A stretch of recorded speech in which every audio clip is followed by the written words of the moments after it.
그다음에 이제 네 번째로 이게 얼티엄 플랫폼은 제가 잠깐 이제 자료로 좀 설명을 드리겠습니다. 네.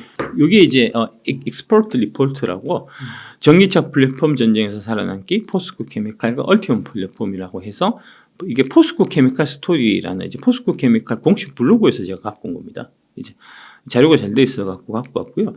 요거를 이제 이해하시기 앞서 갖고 전기차 전용 플랫폼을 먼저 이해하실 필요가 있습니다. 네. 요게 이제 요 사진 나온 거는 이제 테슬라 전기차 플랫폼인데 이런 형태로 전기차 전용 플랫폼이 되게 중요해요.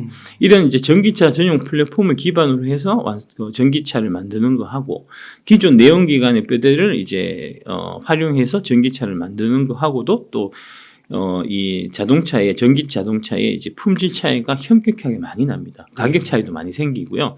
그래서 이제 테슬라 전기차 플랫폼 이런 형태로 해서 지금 GM에서는 얼티엄을 내놓고 있고 현대차에서는 EGM4, 폭스바겐에서는 MEB, 메르세데스 벤츠에서는 EVA2, 볼보에서는 SPA2 이런 형태로 이제 플랫폼 전쟁이 벌리고 있는 겁니다. 근데 이 전기차 전용 플랫폼 중에서 지금 시장의 평가는 가장 앞서 있는 게 얼티엄, 그 다음이 EGMP, 그 다음이 폭스바겐 이런 형태입니다. 네. 그래서 이제 현대차나 폭스바겐 같은 경우는 지금의 전기차 전용 플랫폼이 아직은 좀 이제 개선할 부분이 있다고 생각하기 때문에 추가적으로 더 연구 개발을 해서 25년에 이제 한 단계 더 업그레이드된 신형 전기차 전용 플랫폼을 현대차 그룹이 25년에 내놓을 계획이고요.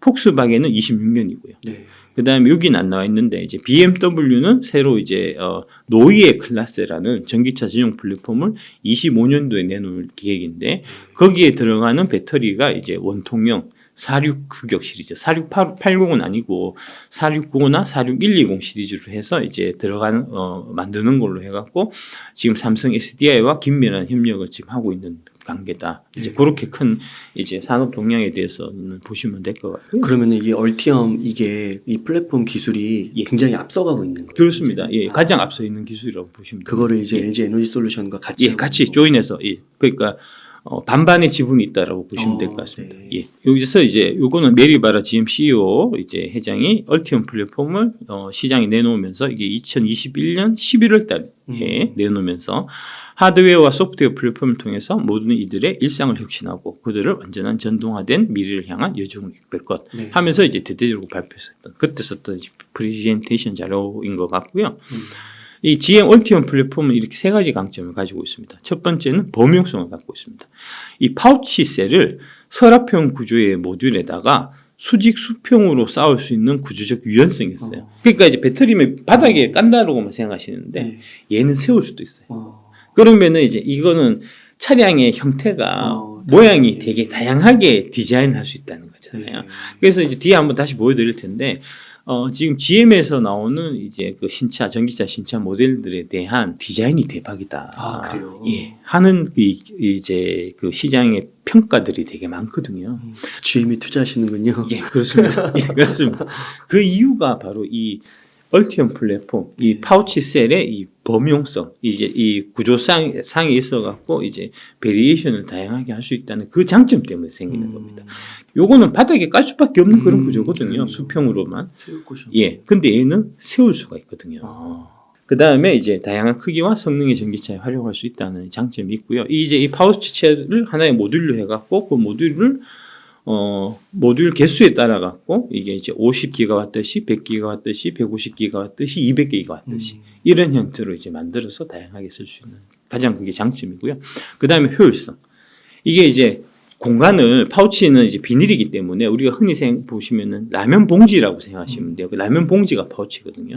라면 봉지에 담는 형태이기 때문에 다양하게 만들 수가 있는 거잖아요. 가볍고 부피도 적고 그렇기 때문에 이제 이게 공간 활용도가 극대화해서 최대한 많은 파우치 셀을 탑재할 수가 있고 이 얘기는 하나의 자동차에 크게 무리를 이제 안 주면서 스페이스나 무게에서 크게 무리를 안 주면서 많은 용량을 실을 수가 있는 강점이 생기고요. 거리가 늘어나겠네요. 예, 거리가 늘어나는 것뿐만 아니고 그거를 이제 다양한 형태로 이제 변형을 하면 일단 방금 말씀하신 일회 충전 주행 거리가 늘 수도 있고 그 다음에 제로백을 빠르게 가속력을 이제 강하게 할 수도 있고 그 다음에 실내 공간을 큼직큼직하게 럭셔리하게 만들 수도 있고 그 다음에 적재 공간을 이제 짐을 많이 실을 수도 있고 뭐 다양한 강점들을 갖게 되거든요.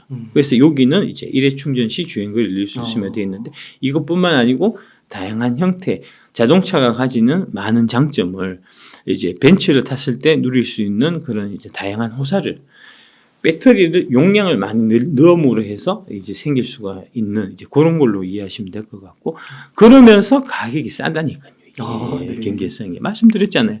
원통형이 싼 게 아니에요. 대봐야 돼요. 파우치도 이거 싸요. 이제 이런 형태로 해서 NCMA를 쓰면 LFP보다 NCMA가 더 싸다니까요. 이게 싸고 가볍고 부피도 좋고 게다가 싸기 때문에 LFP는 NCMA에 대해서는 경쟁이 안 된다니까요. 이게 그 NCMA 중에 이제 코발트 가격이 좀 비싼데 그거는 이제 아주 작은 부분입니다. 코발트를 줄여갖고 원가를 절감하는 부분은 아주 작은 부분입니다. 예. 그거보다는 이제 NCMA에서 에너지 효율이, 에너지 밀도가 높아짐으로 인해서 생기는 강점. 그 부분이 이제 그래서 결국 킬로와트 시당 원가가 떨어지는 그 강점이 사실은 훨씬 더 큰 거예요. 그러니까 NCM 811하고 NCM 9반반하고 비교를 해보면 NCM 811 대비해서 NCM 9반반이 에너지 밀도가 한 250, 300 오니까 한 25% 정도 에너지 밀도가 더 높거든요. 어떤 얘기냐면 NCM 811이나 NCM 9반반 비교했을 때 이 들어가는 원소는 이제 크게 차이가 안 나잖아요. 이제 코발트가 좀 줄고 코발트가 좀 늘어나는 이런 형태인데 뭐 코발트 해봐야 그 가격 차는 이제 그러니까 이 9반반 쪽이 이제 가격도 더 이제 원자재만 보면은 더 싼데 근데 반드시 그거는 꼭 그런 건 아닌 게 이게 NCM 라인으로 가게 되면은 이제 화재 위험성이 그만큼 더 높아지기 때문에 만드는 공정 자체도 훨씬 더 까다롭고 화재를 막기 위한 추가적인 또 공정 같은 것들이 많이 들어가요. 그래서 이제 단순하게 싸다 비싸다를 좀 판단하기는 어려운데 일단 이제 비슷비슷할 거 아닙니까? 원자재만 보면 811이나 9반반은. 근데 이제 811 같은 경우는 킬로그램당 250와트시가 나오고 그러니까 250와트시 정도가 되고 NCMA는 킬로그램당 305와트시가 되니까 그러면은 차이가 한 25% 30% 정도 기차니까 30% 난다고 치고 그러면은 이제 이게 킬로와트시로 기준을 했을 때는 이 NCM8을 100kg 실었을 때 만약에 예를 들어 갖고 이 킬로와트시가 100이 나온다고 하면 NCMA는 똑같은 100kg를 실었을 때 130이 나온다. 30%가 더 나오네요. 30%가 더 나오는 거잖아요. 가격은 똑같은데 그 30% 갖고 거리를 더 가든지 동일한 가격인데 거리를 더 가든지 아까 말씀드린 짐을 더 싣든지 그다음에 실내 공간을 더 키우든지 뭐 제로백을 빠르게 해서 이제 스포츠성을 더 좋게 한다든지 할 수 있는 거니까 어떤 미친놈이 811 사겠습니까? NCM에 사겠지. 30%는 가격은 똑같은데요. 그런 거잖아요. 역으로 그러면 주행거리를 똑같이 맞춘다고 치면 그러면은 이제 811에 대비해 갖고 NCM에는 가격이 30% 싸지는 거 아닙니까? 얘는 100km 넣을 걸 얘는 70km 넣으면 되는데 가격은 싸지는데 그러니까 플러스해서 추가적으로 강점 하나가 더 생기는 게 차체가 그만큼 가벼워질 거잖아요. 그러니까 차체가 가벼워지니까 이게 차가 내구 연한도 더 길어지고 더 장점이 많을 텐데 811 쓸 이유가 없죠. NCMA 다 쓰는 거죠. LFP하고 NCMA하고 치면 그 격차는 또 이제 더 극복할 수 없는 격차예요. 절반 정도 차이 나. 그래서 이렇게 에너지 밀도 이런 부분들에 정말 강점을 갖고 있는 기업들이 우리나라 KBS 그러니까요. 그래서 사실은 이제 에너지 밀도가 제가 맨 처음에 이것만 알아도 반은 먹고 들어간다 했을 때 꼭 알아야 한 가지 에너지 밀도다. 말씀드린 게 바로 그 맥락입니다. 여기서부터 다 파생되는 거예요. 에너지 밀도는 사실 이제 우리 그 2차 전지 업계에서 양재 담당하시는 분도 마찬가지고 배터리 담당하시는 분도 마찬가지고 기술자들이 30년, 40년 동안 한우물을 파면서 계속 연구 개발하는 게 에너지 밀도를 개선하는 거예요. 여기에 성패가 달렸으니까. 그런데 지금 근본이죠. 근본 기술력이죠. 근본 경쟁력이에요. 그런데 이제 이게 지금 애널리스트나 이런 애들이 이제 얘기하는 게 LFP가 NCM에 비해서 에너지 밀도는 좀 떨어지지만 라고 얘기한다고요. 좀 떨어지지만 하고 그냥 넘어가면 안 돼요. 떨어지면 못 쓴다니까요. 거기서 엄청난 초격차 기술이 담겨있는 거죠. 그럼요. 아까 근본적인 거는 좀 공부를 해갖고 좀 얘기를 하라고 좀 무식하게 좀 그렇게 하지 말고. 그러니까 이거가 그 삼성전자가 초격차 전략으로 세계 1위가 됐잖아요. 예. 그렇게 세계 1위로 만들었던 결정적인 그럼요. 이유가 예. 그건데 바로 이 에너지 밀도 거기에 딱 비견될 수 있다라는 것이죠. 그 에너지 밀도를 차이를 만들어내는 게 어디서 차이가 만들어나냐면은 양극재에서 나는 거고 그 양극재를 가루를 갖고 와갖고 그 미세먼지 가루에다가 초미세먼지를 코팅해갖고 막 구워갖고 안전하게 쓸 수 있게 만드는 그게 12년 4개월이 걸린다는 걸 어떻게 하나 만드는데 그러니까 그걸 도대체 어떻게 쫓아가겠습니까? 그러니까 제조업이라고 했을 때 신재생, 뭐 디스플레이, 반도체가 있지만 예. 중국이 반도체는 정말 따라잡기 힘들잖아요. 예. 그러니까 이게 그러니까 이제 반도체를 따라잡기 어려운 이유가 바로 그 미세 공정, 미세공정. 초미세 공정이잖아요. 이제 3나노를 하냐, 맞네. 3나노 하면 10나노 하면 못 쫓아오는 그런 겁니다 이게. 그런 겁니다 이게. 그리고 또 2차 전지 산업은 지금 초창기니까 예. 훨씬 더 많은 게 남아 있는 거고 그렇죠. 성장 예, 가능성. 그렇죠. 그래서 이제 이렇게 포스코 케미칼하고 GM하고 해서 이제 얼티엄 플랫폼 이런 형태로 생겼습니다. 예, 예쁘게 생겼죠. 이제 이렇고. 그래서 이 얼티엄 플랫폼을 갖고 말씀드렸듯이 다양한 베리에이션을 통해서 와. 다양한 형태의 자동차를 만들 수 멋있네요. 있다는 게 가장 큰 장점이에요. 네. 왼쪽 상단에 있는 게 이제 1000마력 이 괴물 픽업 픽업. 트럭. 예, 이게 이제 200kW씩 들어가는 거고요. 이게 4.2톤인데 제로백이 3.5초가 나온다는 거거든요. 어마어마한 이제 순간 가속도. 순간 가속력. 와, 그래요. 예. 어마어마한 차입니다. 이거 지금 유튜브 같은 거 보시면 이제 시승 같은 거 올라와 있는데 욕합니다. 이게 4.2톤짜리 탱크가 그 100km 가는데 3.5로 가니까 무섭거든요. 그래서 이제 막 자기 밟으면서 쉣 뭐 이러면서 욕하는 영상 많이 올라와 있으면 한번 보시면 재밌을 거고. 그다음에 오른쪽 상단에 있는 저게 이제 9천만 원대 럭셔리 SUV 리릭이라고 저게 그 자체 크기는 이제 테슬라 모델 X급에 해당되는 이제 이 SUV이고요. 근데 가격이 9천이거든요. 모델 X가 아마 1억 3천, 1억 5천 할걸요. 1억 5천. 그러니까 가격이 싸잖아요. 원통형보다 파우치가 가격이 싸다니까. 그러니까. 예. 그러니까 그 단계에서 가격이 싸진다니까요. 그래서 그런 거고. 그 다음에 이제 왼쪽 하단에 있는 게 이게 미국에서 이제 픽업 트럭 3대장이라고 하는 이제 저기 포드 F150. 그 다음에 실버라도. 그 다음에 이제 램 픽업 이렇게 이제 세 개가 지난 40년 동안 베스트셀링 카 1, 2, 3위를 놓치지 않았다는 건데 그 세 대 중에 하나가 바로 이 실버라도라는 이제 이 픽업 트럭입니다. 그거를 전기차 모형으로 만든 게 올해 하반기에 출시 예정으로 되어 있고요. 네.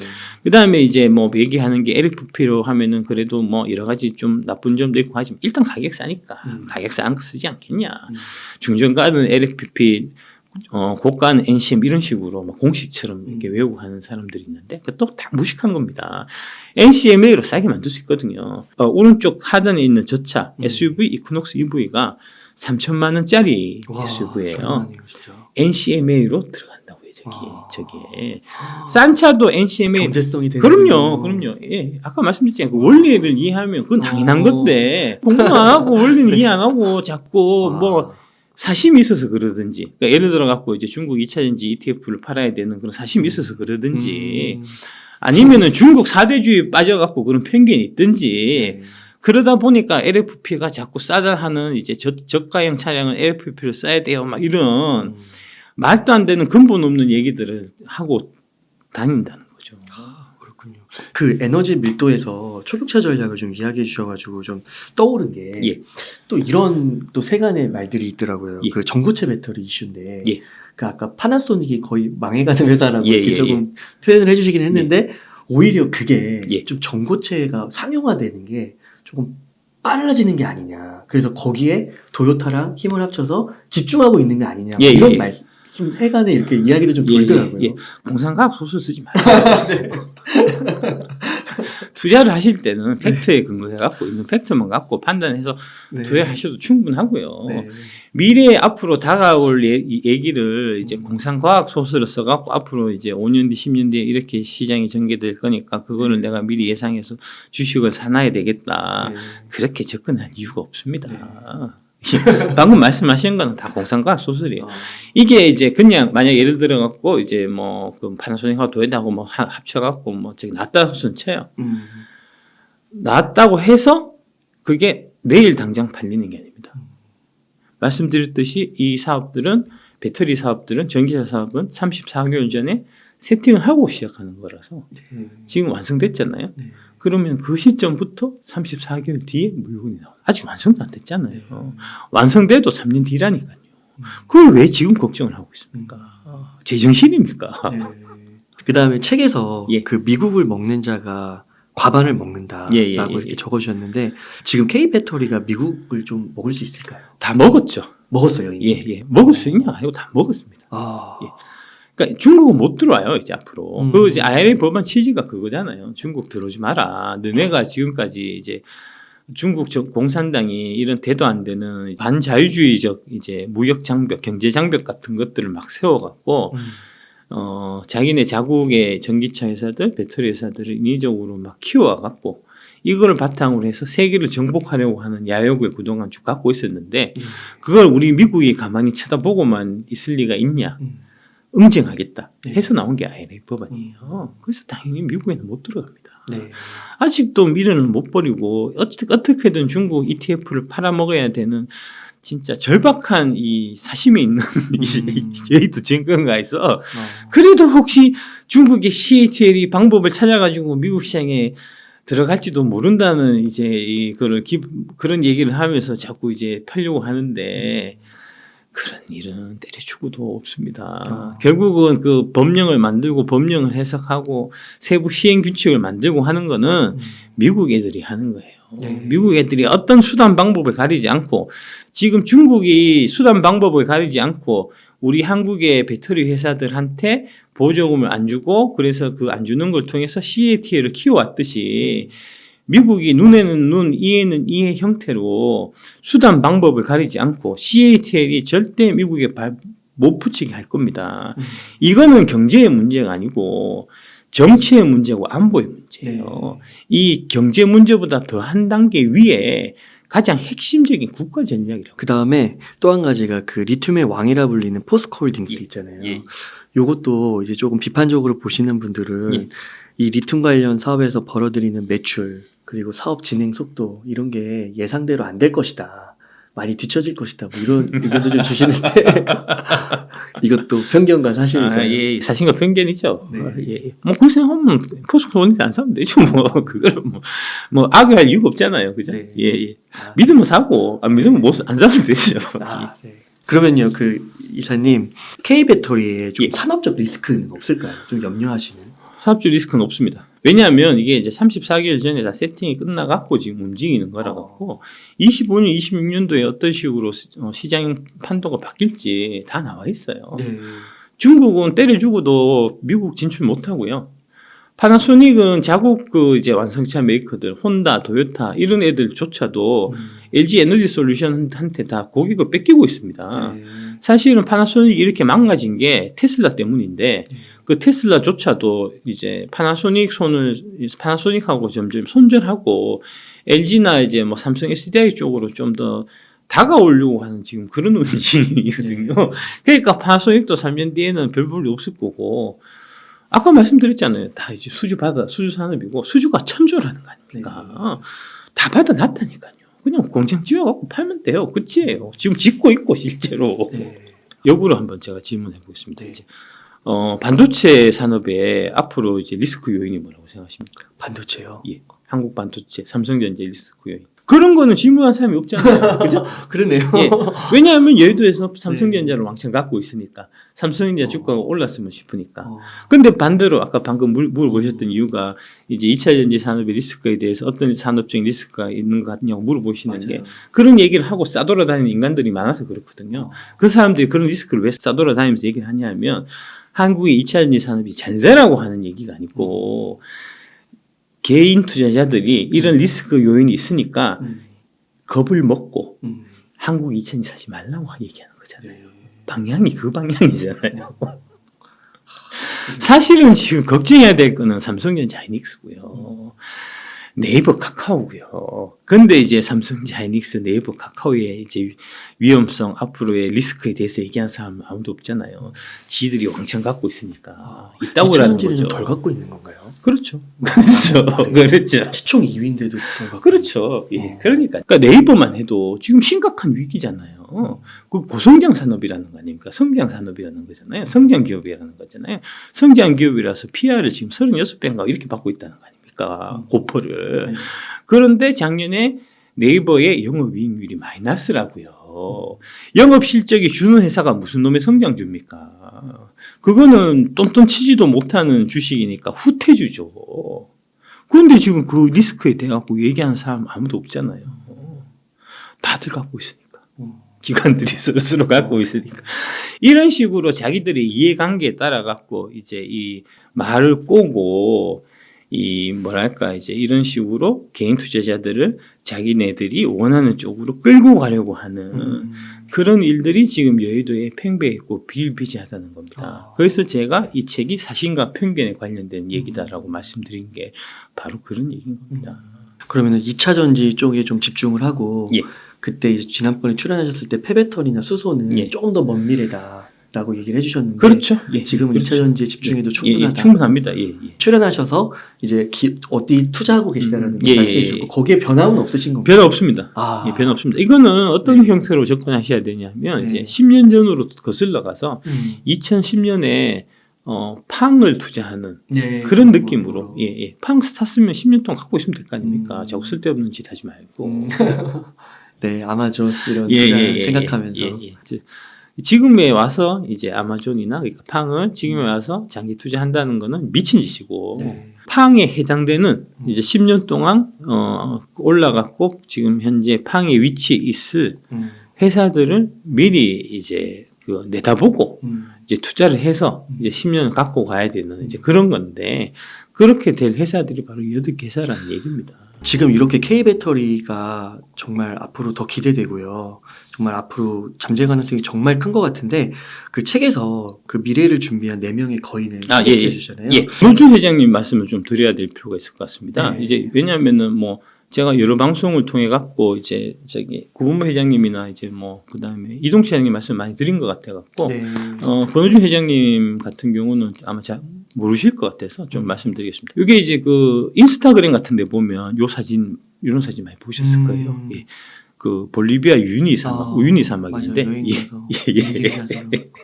이렇게 해서 이제 하늘과 이게 그러니까 상하 대칭이 되는 정말 멋진 사진들이 나오는 지역이 바로 이게 우유니 사막이거든요. 네. 이 사진 한 장을 찍으려고 여기가 해발 4,000m거든요. 올라가죠. 예. 지구 반대편, 또 볼리비아면 지구 반대편이잖아요. 지구 반대편까지 비행기를 타고 가갖고 거기서 또 해발 4,000m까지 올라가서 이 사진 사진을 찍으려고 인생사진을 건지려고 가거든요. 네.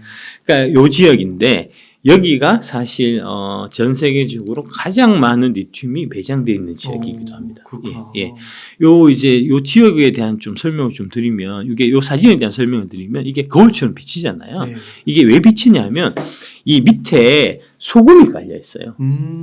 소금이 깔려 있는 데다가 물이 많지 않고요. 이게 사막이라고도 하고 이제 우유니 염호, 호수라고도 하는데 호수라고 하면은 사람들은 이제 막 이렇게 깊이가 있는 우리는 이제 흔히 생각하는 이제 물고기 잡고 하는 이제 그런 호수들을 생각하시는데 여기에 염호 음불에 뭐 이런 경우도 마찬가지고 그런 이제 호수라고 얘기하는 것들은 호수라기보다는 오히려 사막에 가까운 네.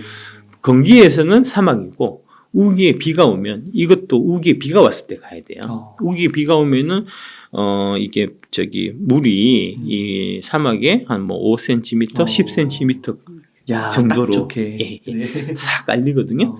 그러면은 이 물이 있고 밑에 소금이 있으니까 이게 이 소금이 거울 역할을 합니다. 그래서 이렇게 상하 대우 대칭되어 갖고 아름다운 그림이 나타나는 이제 그런 거거든요. 근데 이렇게 소금이 있는 지역, 이 소금이 있는 지역에는 반드시 리튬이 있습니다. 그래서 여기에 리튬이 가장 많다는 거고요. 그 다음에 이제 아까 말씀드렸듯이 이게 위에 물이 있다고 말씀드렸잖아요. 물량이 많으면 많을수록 이게 리튬 농도가 옅어지기 때문에 개발은 오히려 힘들어요.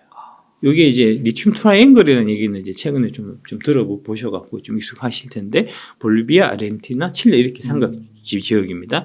이 삼각 지역이 사실은 같은 지형상으로는 같은 지역입니다. 이제 옛날에 5,000년 전인가 5만 년 전에 같은 거기가 바다였는데 화산 활동이 해갖고 솟아올라서 다 마른 거예요, 바닷물이. 네. 다 마르고 이제 소금만 남은 소금하고 리튬만 남은. 이제 그런 형태의 지역이고요. 근데 이제 그때 방금 말씀드렸듯이 이게 강수량에 따라 갖고 이게 이제 그 리튬의 농도가 달라지고 리튬 농도가 어느 정도 확보가 돼야 그 리튬에서 그 염수에서 염호에서 리튬을 뽑아내는 게 이제 경제성이 있어지는데 그러면은 이제 그 세 지역 중에서 가장 강수량이 적은 지역이 칠레고요. 칠레는 지금 아타카마 사막이라고 또 들어보셨을 텐데 아타카마 사막이 바로 거기입니다. 아타카마 사막이 네. 예, 그 사해가 이제 지리 배우시는 분들은 아마 좀 아실 수도 있으실 텐데 세계에서 가장 비가 안 오는 지역. 1년에 1~2mm 오는 지역. 예, 거기는 이제 그냥 그 염수에 있는 그 물을 떠다 갖고 양지 바른 곳에 말리면 지가 저절로 말라 갖고 리튬이 되죠. 리튬이 되죠. 옛날에는 소금이 됐고 지금은 리튬이 되죠. 걸러갖고 옛날에는 리튬 버리고 소금을 먹었고요. 옛날부터 그 칠레 소금은 되게 이제 양질의 소금으로 많이 썼었고요. 지금은 이제 소금은 하찮고 리튬이 중요한 거니까 엄청 채취가 쉬운 거예요. 예. 잘 걸러갖고 이제 리튬을 쓰고 그 칠레 염호에서 나오는 그러니까 아타카마 염호에서 나오는 리튬은 지금도 쓰고 있고요. 네. 이제 여러분 서학 게임 하시는 분들이 아마 SQM이라고 아마 들어보셨을 텐데 그 회사가 바로 칠레에서 그 일을 한 회사입니다. 양지 바른 곳에 말리는 원래 소금 회사였어요. 지금 리튬 회사가 된 거죠. 이제 그런 거고 그 다음에 그 중간에 위치한 이제 강수량이 중간 형태에 위치한 데가 이제 아르헨티나입니다. 거기가 지금 포스코가 움브레 모이르토 염호를 개발하고 있고 가장 강수량이 많은 지역이 볼리비아 우윤이에요. 네. 그래서 여기가 매장량은 제일 많은데 개발하기는 원래부터 어려웠던 지역이고 근데 그거를 처음에는 우리가 잘 몰랐어요.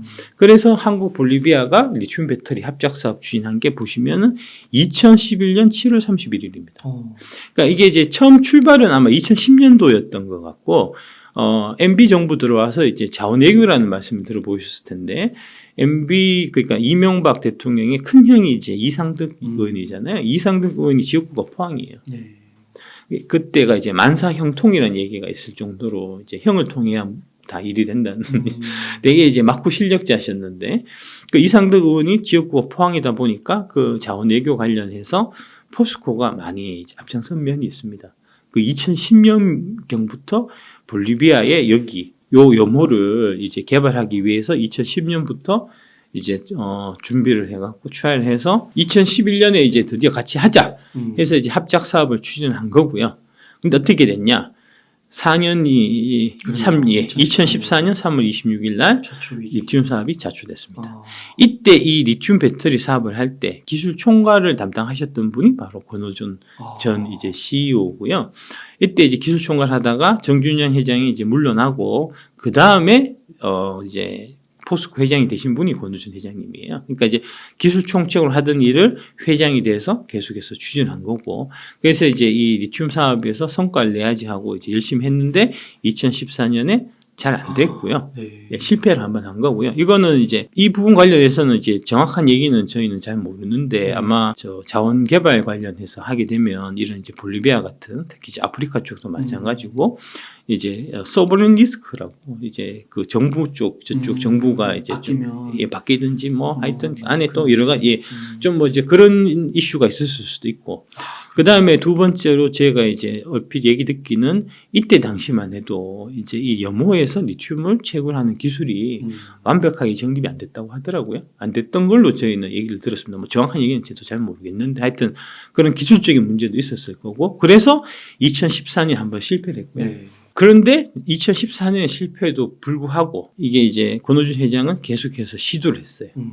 그래서 그때는 이제 살타주에 지금 이제 그 움브레 모이르토도 살타주긴 한데 여기도 살타주에 이제 포주 엘로스 염호라는 데가 있었습니다. 여기는 이제 광산업체 리티아가 보유하고 있었던 거고 2014년 취임한 다음에 포주 엘로스 염호 투자를 검토해 갖고 2015년 3월에 지분 투자 계약을 하고 이제 그래서 쭉 하기로 했는데 이것도 또 실패했어요. 2017년 1월 달에 이게 실패를 했는데 그 실패한 거를 계속 은폐하고 있다 하는 내용의 기사가 2017년 1월 23일에 실렸었고요. 근데 이제 이게 지금 이게 그러면 사기당하고 이거 잘못된 거 아니냐라고 생각할 수는 있잖아요. 근데 지금 최근에 또 얘기가 있어갖고 제가 갖고 왔는데 이 기사는 2022년 7월 13일 기사입니다. 최근 기사입니다. 예. 중국의 간펑 리튬이 세계 최대 리튬 기업 노린다는 기사인데 그 노리는 리튬 회사가 리티아입니다. 방금 이 리티아 포스코하고 했던 그 리티아하고 이게 이제 9억 6,200만 달러니까 한 1조 정도가 되겠죠. 1조 정도가 되고 이 리티아가 갖고 있는 염호가 바로 포주엘로스 염호입니다. 그다음에 파스토스 그린데스 염호 개발 사업에 뛰어들 거다. 이렇게 나오는데 이겁니다. 그러니까 포스코가 어떤 이유로 해서 실패했는지는 모르겠는데 이게 하다 보면 여러 가지 문제점들이 생겨요. 자원 개발하는 거에서. 그래서 결국은 실패하긴 한 건데 여기 보시듯이 이게 22년에 간펑이 1조를 주고 이 포주엘로스 염호 개발권을 산 것처럼 완벽하게 이게 잘못된 100% 사기는 애초부터 아니었다는 거예요. 네. 이제 분명히 여기 리튬은 있고 있는데 개발하는 과정에서 이제 여러 가지 좀 문제점들이 좀 노정이 돼갖고 이제 좀 그런 형태가 되지 않았을까 이제 그렇게 싶고요. 근데 이 2017년에 그 시기적 상황을 좀 이해하실 필요가 있는데 이때 무렵에 이제 MB 정부의 이제 과거 그 정책에 대한 되게 이제 날선 비판들이 많았는데 그런 자원외교들 관련해서 이게 이제 적폐다 하는 식의 얘기들이 사실은 많이 나오던 시점입니다. 그러니까 이런 것들이 더 문제가 사실은 될 가능성이 많은 거고요. 그래서 2018년 3월 27일 날 PD수첩이 이제 이거 보도를 했습니다. PD수첩이 실체 없는 MB 자원외교 선봉에선 이상능과 포스코에서 이게 요거 이 PD수첩 이 편은 되게 좀 유명한 편이어갖고 본 기억이 나신 분들도 있으실 겁니다. 여기가 바로 포주엘로스 염호입니다. 가보니까 아무것도 없더라 허벌판이다 이거 사기다라고 이제 PD수첩에서 얘기를 하신 거고요. 그러니까 이 취지 자체는 저는 잘못됐다고 생각하지는 않습니다. 실제로 가봤을 때 아무것도 없었으니까요. 실패한 거는 맞아요. 근데 이제 의도가 있었냐? 사기라고 하면은 이제 실패 플러스해서 의도가 있었어야 사기인 거니까 실패는 그다음에 사기인지 아닌지는 아까 여기도 보시면 여기 간펑이 최근에 이제 1조 원 들여갖고 이 포주엘로스 염호 개발에 나서는 사례에서도 보시면 알 수 있듯이 사기는 아니었던 것 같아요. 다만 이제 이 자원 개발하는 과정에 있어갖고 여러 가지 좀 발생할 수 있는 그런 이제 사안으로 인한 좀 실패가 아니었나 이제 좀 그렇게 일단 생각되고요. 이 이후에 이게 이제 좀 많이 이슈가 돼갖고 이때 당시에 주총에서 이제 개인 투자자들이 이 권오준 회장한테 이게 그 국민의 혈세로 사실 지은 포스코인데 이런 식으로 돈을 빼돌려갖고 막 하면 되냐 하는 식의 이제 공격을 많이 받아갖고 결국은 2018년 4월 18일 날 지금 불명예 퇴진하신 거거든요. 그렇구나. 예, 그러니까 2010년부터 이제 리튬 개발 이제 뛰어들어갔고 2018년까지 계속해서 지금 의지를 갖고 사실 밀어붙인 건데.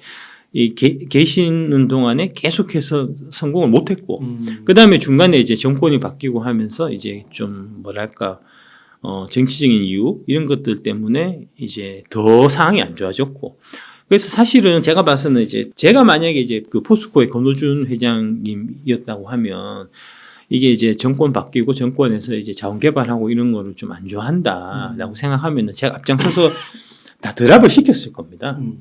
리튬 개발 되든 말든 내가 회장 한번 더 해먹는 게 중요하지. 그러네요. 예. 근데 이제 이분이 원래 좀 공대 출신이셔갖고 이과 출신이셔갖고 우직하게 그냥 가신 거예요. 예. 이거는 가야 될 길이고 여기 리튬 있는 건 분명하고 우리가 그동안 10년 동안 기술 개발해갖고 이제 드디어 완성되기 일보 직전인데 여기서 멈춘다는 게 말이 되냐 하면서 이제 그 외압이 있었을 겁니다, 분명히. 외압이 있었음에도 불구하고 계속 밀어붙인 거고, 밀어붙이다가 결국 이제 그 리튬 때문에 사실 퇴진하신 거거든요. 그런데 그 이후에 어떻게 됐냐면 이렇게 된 거죠. 아르헨티나 염호 관건을 3,100억에게 인수한 게 2018년 8월 27일이에요. 2018년 4월 18일에 퇴진하고 난 넉 달 뒤에 이 염호 관건을 3,100억에 산 거예요. 이 염호가 운분에 모이었답니다. 네. 예. 여기에 지금 1350만 톤의 리튬이 매장돼 있다는 거니까요. 톤당 1억만 해도 1350조예요. 1350조짜리를 지금 3120억에 산 거 아닙니까? 어떻게 근데 퇴직을 하셨는데 예. 어떻게 된 건가요? 그러니까 이제 퇴임을 하면서도 내가 퇴임을 해서 내가 이제 총대 바지를 하고 나갈 테니까 이제 후임이 지금 누구죠? 이제 권오준 회장 지금 현재 회장님이 생각이 잘 안 나네. 예, 그 회장님한테 이제 얘기를 했겠죠. 나는 이제 내가 총대를 메고 갈 테니까 이거 이제 리튬 지금 옛날에 철강 보급이었어요 포스코가. 지금은 리튬 보급이라고 하거든요. 리튬으로 나라를 구해야 된다. 나는 이제 내가 다 물러나지만 우리들은 지금 10년 동안 이제 이 개발해왔던 이 리튬 개발을 이거를 완성시키지 않고는 중국이 자원을 좌지우지하면서 우리를 이제 집어 먹으려고 하는 그런 이제 그거를 벗어날 수가 없는 거니까 이거를 반드시 완성시켜라 하고 물러나셨겠죠. 그래서 아마 그런 맥락으로 해서 8월 달에 물러나시고 넉 달 만에 이 아르헨티나 염호, 움브레 모이루토 염호를 이제 사게 된 거고요. 이거 살 때가 이제 문재인 정부 시절인데 시각이 좋았겠습니까? 좋았을 리가 없잖아요. 그래서 이제 이거 관련해서 지시하고 있다. 나중에 이제 그 한 2020년인가 이때 이거를 인수할 때 부각이 안 된 거군요. 예, 몰래 했겠죠. 이거를 뭐 보도해 갖고 나중에 무슨 소리 들으려고. 그런데 하다가 나중에 이거 들어가서 심층 탐사를 해보니까 대박인 거예요. 이게 매장량이.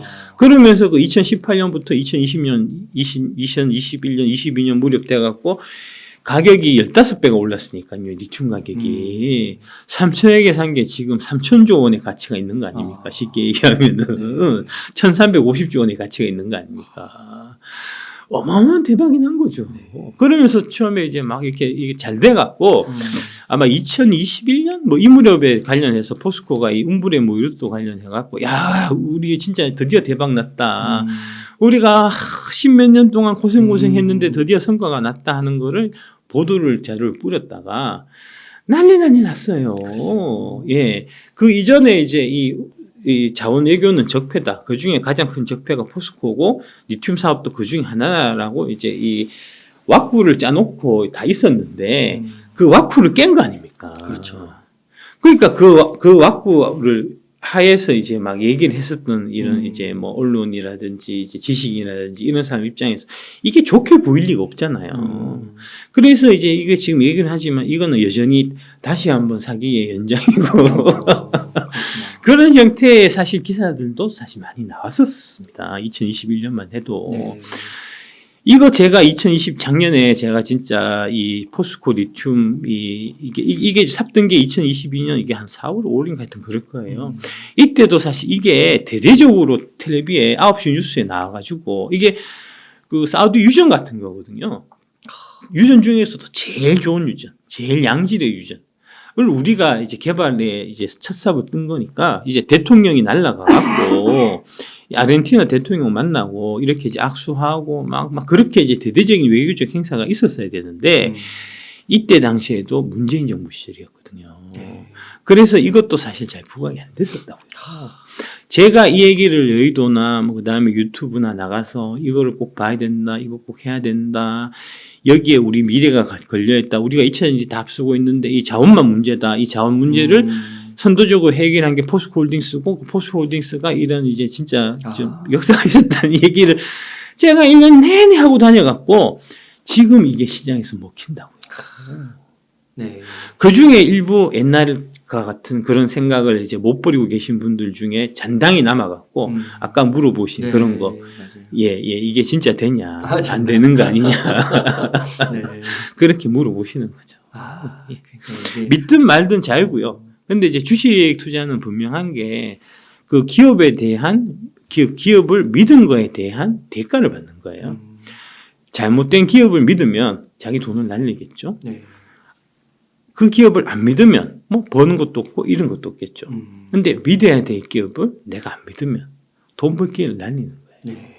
그러니까 그거는 뭐 각자 알아서 하시면 되는 거죠. 그러니까 이게 참 정치와 경제가 엮여 있다고 하는데 이런 면에서 참 볼 수 있었고 참 그래도 저희가 항상 팩트와 그런 거를 꿰뚫어 봐야 된다. 요 분이 바로 이제 권오준 전 포스코 회장님이시거든요. 지금 어떻게 되셨을까요?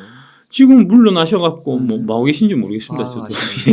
이 책이 나와서 이제 좀 불명예 퇴진하셨는데 사실은 큰 역할을 하고 사실은 물러나신 거니까 이 책이 계기가 돼갖고 이제 이 권오준 회장님이 좀 명예 회복하시는 그런 좀 계기가 됐으면 싶고요. 그런 이제 소박한 생각을 제가 갖고 있고요. 원래 이제 이분이 서울대 금속공학과 나와갖고 이제 미국에서 유학하셔갖고 이게 금속공학 박사학위를 받으셨는데 이게 철광맨이에요. 철강 관련된 이제 연구 기술하는 데 있어서는 진짜 우리나라의 탑일 뿐만 아니고 이제 글로벌 탑이라고 할 수 있는 분이고요.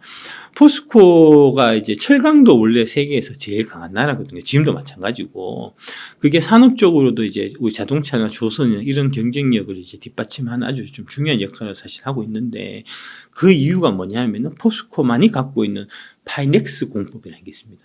그 파이넥스 공법을 정립하신 분이 바로 이 또 권오준 회장님이세요. 그래서 이제 그런 공로를 해서 그 이후에 선선장구에서 리튬으로 가서 리튬을 개발하다가 이제 CEO까지 되셔갖고 회장까지 하시다가 결국 이제 불명예 퇴진하긴 하셨는데 이분의 이제 이런 좀 뭐랄까 이 미랄 이제 한날의 미랄이 돼서 이제 썩어서 이제 땅에 뿌려지지 않았으면 지금 이제 우리가 2차 전지 관련해서 자원이라든지 광물이라든지 특히 리튬이라든지 이런 부분이 있어가지고 이제 우리가 좀 중국의 견제를 벗어나서 이제 글로벌 넘버원의 위치에서는 이제 대까지의 상당한 좀 애로가 많이 있었을 거다. 한국 배터리 산업의 발전을 위해서 진짜 큰 역할을 하신 거죠. 여기도 보시면 나오지만 이제 성품은 이제 온화하고 차분하지만 목표를 정하면 반드시 해내야 직성이 풀리는 이제 외유 내강형이다. 그래서 이제 10년 동안 진짜 투자해갖고 결국 이분은 전혀 그거 관련해가지고 이제 덕 본 거 하나 없고 돈 하나 번 거 없고 불명예 퇴진 나고 했지만 그래도 이제 이 나라를 위해서 이제 그 씨 뿌리신 게 지금 이제 결실을 조만간에 이제 교도 시점이 된 거니까 이제 좀 이 자리를 빌어갖고 참 이제 감사하다는 말씀을 제가 이제 전해드리고 싶습니다. 근데 이런 스토리를 정말 처음 들은데요, 저는. 이런 걸 발굴하시고 발견하셔가지고 이렇게 정리해서 말씀해 주셔서 너무 감사드립니다. 그러니까 이 책이 베스트셀러가 될 수밖에 없다니까요. 어디서 이런 얘기를 듣겠습니까?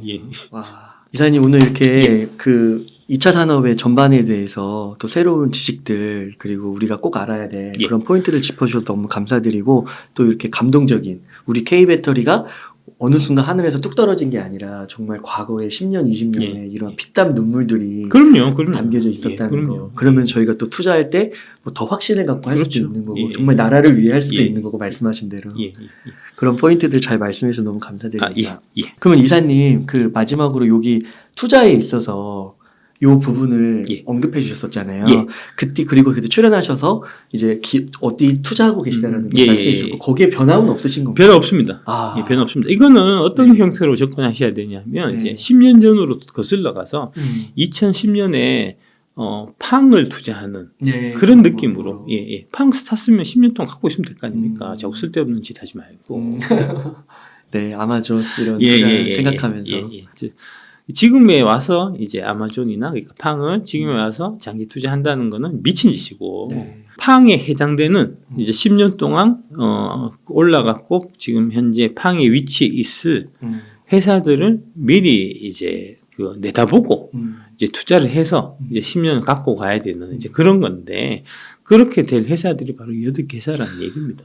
이사님 감사드리고 끝으로 시청자님께 한 말씀 좀 부탁드리겠습니다. 2월 20일 날 나오니까요. 지금 미리 예약 주문하지 마시고 좀 기다리셨다가 2월 20일 되면 그때 이제 서점 가서 한번 쭉 한번 훑어보시고 내용이 마음에 드시면 이제 그때 사시고 성미도 급하시면 아직 20일도 남았는데 뭐 미리 예약 구매 접하시고 하신지 제가 이해가 잘 안 됐는데 하여튼 뭐 이게 2차 전지에 대한 이제 투자에 대해서 좀 관심이 있다고 하시면, 그 다음에 이제 한국에, 어쨌든 간에 이제 2차 전지 산업이 결국은 이제 한국에서도 미래의 성장 동력이니까, 미래 성장 산업에 대해서 우리나라 대한민국의 앞날을 이끌어갈 산업에 대해서 내가 좀 이제 이해를 좀 해야 될 필요가 있지 않냐 대한민국의 국민으로서 라는 생각을 좀 하신다고 하면 이제 이 책을 한번 좀 사서 읽어보실 필요가 있고요.